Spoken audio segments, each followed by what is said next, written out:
नमस्कार दोस्तों, मैं गौरव पाल आप सभी का यूपी कैरियर क्लासेस में हार्दिक स्वागत और अभिनंदन करता हूं। आज मैं भारत के संविधान की दूसरी क्लास, जिसमें टॉपिक है भारत का संवैधानिक विकास। 20 क्वेश्चन हम लोग कल की क्लास में डिस्कस कर चुके थे। आज हम 21वें क्वेश्चन से शुरुआत करते हैं, जिसमें हमारा 21वां क्वेश्चन है, किस वर्ष जन गण मन को भारत के राष्ट्रगान के रूप में अपनाया गया था?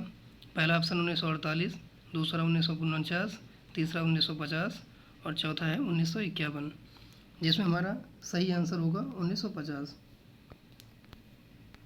22वां क्वेश्चन है, भारतीय संविधान को अपनाया गया था संविधान सभा के द्वारा, ब्रिटिश संसद के द्वारा, गवर्नर जनरल के द्वारा या भारतीय संसद के द्वारा? तो इसमें हमारा जवाब होगा संविधान सभा के द्वारा। अगला क्वेश्चन है, भारत के संविधान के निर्माण में संविधान सभा को कितना समय लगा? 2 वर्ष 11 माह 18 दिन, 2 वर्ष 7 माह 23 दिन, 3 वर्ष 4 माह 14 दिन, 3 वर्ष 11 माह 5 दिन। तो इसका हमारा सही जवाब होगा 2 वर्ष 11 माह 18 दिन। हमारा 24वां क्वेश्चन है, भारत शासन द्वारा राजकीय चिन्ह कब से अंगीकृत किया गया था? भारत शासन द्वारा राजकीय चिन्ह कब से अंगीकृत किया गया था? 15 अगस्त 1948, 2 अक्टूबर 1947, 26 जनवरी 1948, 26 जनवरी 1950। इसका हमारा सही जवाब होगा ऑप्शन नंबर 4, 26 जनवरी 1950। हमारा 25वां क्वेश्चन है, संविधान निर्मात्री परिषद की झंडा समिति के अध्यक्ष कौन थे? संविधान निर्मात्री परिषद की झंडा समिति के अध्यक्ष, option number 1 C Rajagopalachari, B है डॉक्टर राजेंद्र प्रसाद, सी है जी.बी. कृपलानी और option number D doctor B R. Ambedkar. इसमें हमारा सही जवाब होगा doctor Rajendra Prasad, option number 2। हमारा अगला क्वेश्चन है प्रश्न नंबर 26, भारत को एक संविधान देने का प्रस्ताव संविधान सभा द्वारा कब पारित किया गया था? जिसमें पहला ऑप्शन है 22 जनवरी 1946, दूसरा है 22 जनवरी 1947, तीसरा है 20 फरवरी 1948, चौथा है 26 जुलाई 1946। इसका हमारा सही जवाब होगा 22 जनवरी 1947, ऑप्शन नंबर 2। प्रश्न नंबर 27 है, भारत की स्वतंत्रता के समय इंग्लैंड में किस पार्टी की सरकार थी?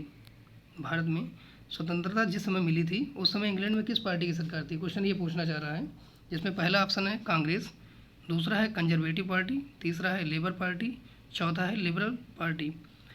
तो इसका हमारा सही जवाब होगा लेबर पार्टी, ऑप्शन नंबर 3।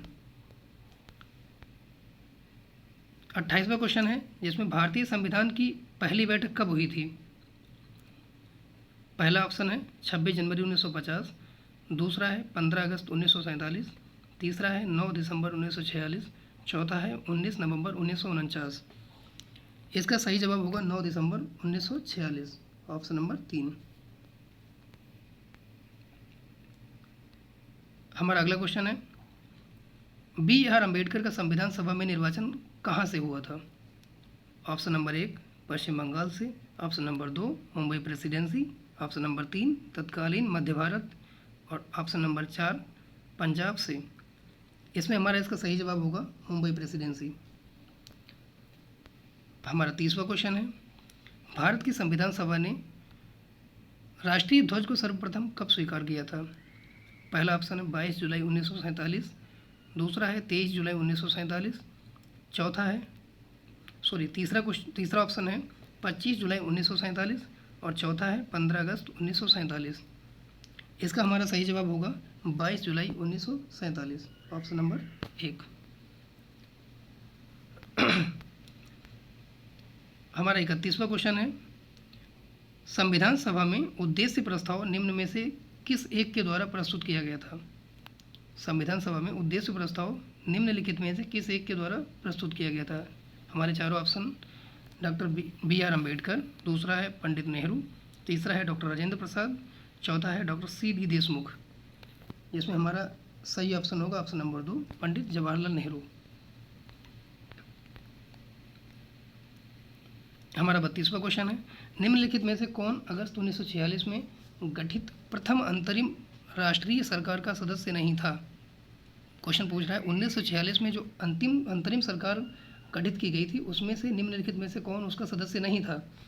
तो पहला है डॉक्टर सी राजगोपालाचारी, दूसरा है डॉक्टर राजेंद्र प्रसाद, तीसरा है डॉक्टर एस राधाकृष्णन, चौथा है बाबू जगजीवन राम, जिसमें हमारा इसका सही जवाब होगा doctor S Radhakrishnan, option number C. 33वां क्वेश्चन है, संविधान सभा के संवैधानिक सलाहकार कौन थे? डॉक्टर सच्चिदानंद सिन्हा, दूसरा है के एम मुंशी, तीसरा है बी एन राव, चौथा है टी टी कृष्णमाचारी। इसमें हमारा इसका सही जवाब होगा B N Rao, option number 3।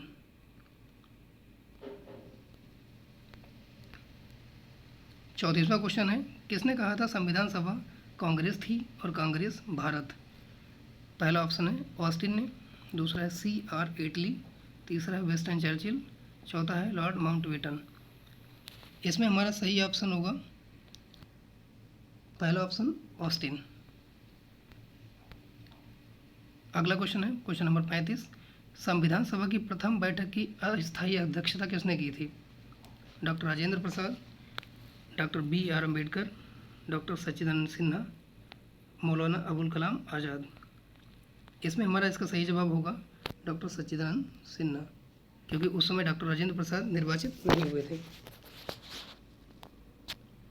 अगला क्वेश्चन है प्रश्न नंबर 36, भारतीय संविधान का प्रथम प्रारूप कब तैयार किया गया था, या सॉरी किसने तैयार किया था? बी आर अम्बेडकर के द्वारा, दूसरा है बी एन राव के द्वारा, तीसरा है के संथानम के द्वारा, चौथा है के एम मुंशी के द्वारा। तो इसका हमारा जो सही जवाब है वो है बी एन राव के द्वारा, ऑप्शन नंबर 2। अगला क्वेश्चन है प्रश्न नंबर 37, जिसमें क्वेश्चन ये कह रहा है संविधान को 26 जनवरी के दिन लागू करने का निर्णय क्यों लिया गया था? इसका क्या कारण था कि संविधान को 26 जनवरी को ही लागू किया गया था? तो ऑप्शन नंबर 1 है कांग्रेस ने इस तिथि को 1930 में स्वतंत्रता दिवस के रूप में मनाया था। दूसरा है इस तिथि को 1942 में भारत छोड़ो आंदोलन प्रारंभ किया गया था। तीसरा है यह एक शुभ दिन था। चौथा है उपयुक्त में से कोई भी नहीं। तो इसका जो सही जवाब है वो है प्रश्न ऑप्शन नंबर 1, क्योंकि 1930 में 26 जनवरी 1930 को कांग्रेस ने दांडी मार्च के समय स्वतंत्रता दिवस मनाया हुआ था, इसलिए कांग्रेस ने इस तिथि को चुना। भारतीय संविधान सभा के उद्घाटन अधिवेशन की अध्यक्षता किसने की थी? Doctor Rajendra Prasad, doctor Sachchidanand Sinha, doctor B R Ambedkar, Pandit Jawaharlal Nehru. इसका सही जवाब होगा डॉक्टर सच्चिदानंद सिन्हा, क्योंकि अस्थायी अध्यक्ष उस समय सच्चिदानंद सिन्हा ही थे।